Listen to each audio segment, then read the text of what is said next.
Today I'll be gravity bleeding the brakes on my 986 Boxster. So the first step is to open up your frunk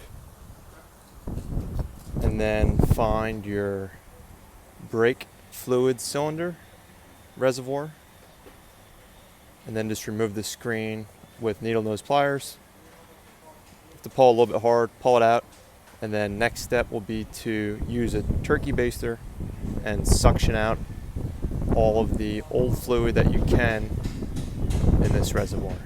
So using a baster, suck out as much fluid as you can from that reservoir, and I collected about 10 ounces, and then fill up the reservoir with fresh brake fluid and keep an eye on it to make sure that it stays full throughout this process.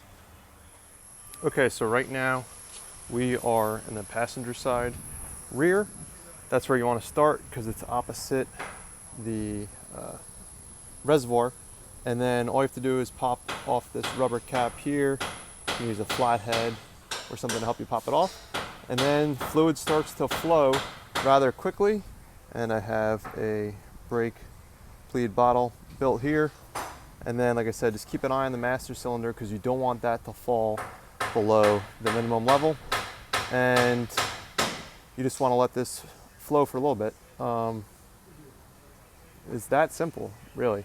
You don't need a friend to help you pump the brakes in the car. And we'll start with the outermost and work our way to the innermost because there's actually two of those nipples to connect to there. This will give you an idea of about how fast that fluid is draining out. It's a pretty steady drip. And then for those that question if air can get back into the system or not, with the hose looped back on itself like that, you're not going to get air back into the brake system. Issues I read online, a lot of people were running into, they would try to gravity bleed their system overnight, and when that happens, the reservoir is going to fall below the minimum and it's going to trap air into the system. So it does drain fast enough where you don't want to leave it unattended. You want to keep an eye on it.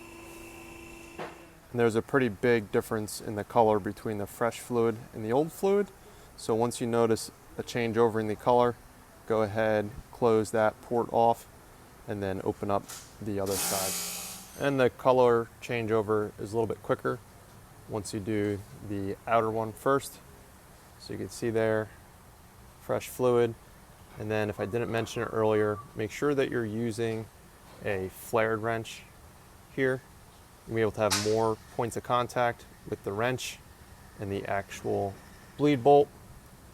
If you do use a regular open-ended wrench, there's gonna be less points of contact, and then you run the risk of stripping that bleed bolt or just doing damage to it.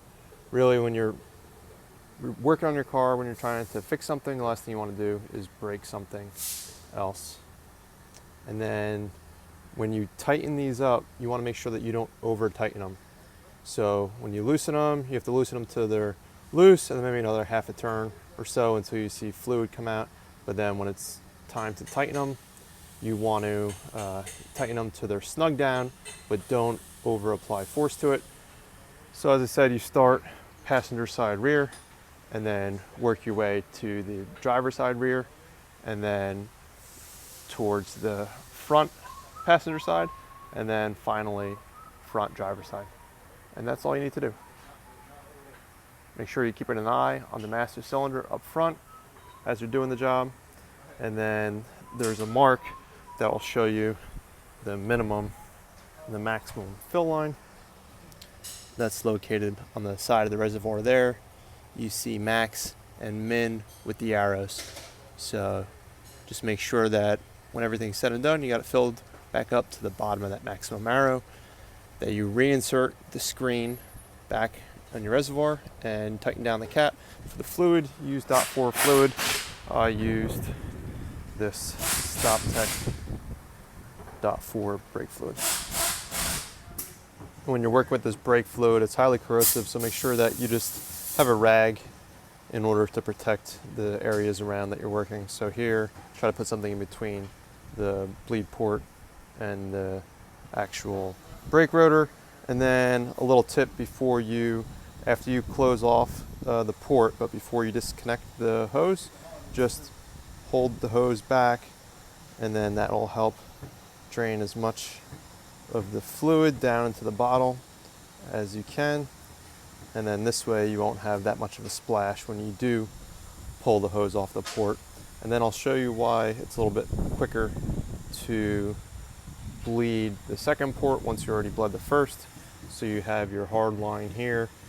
This is a brake line coming through, connection here. So once you drain the outer port, you're already going to be draining the vast amount of brake fluid. The hard line connects to one side of the caliper, and then it comes underneath and around to connect to the other side of the caliper.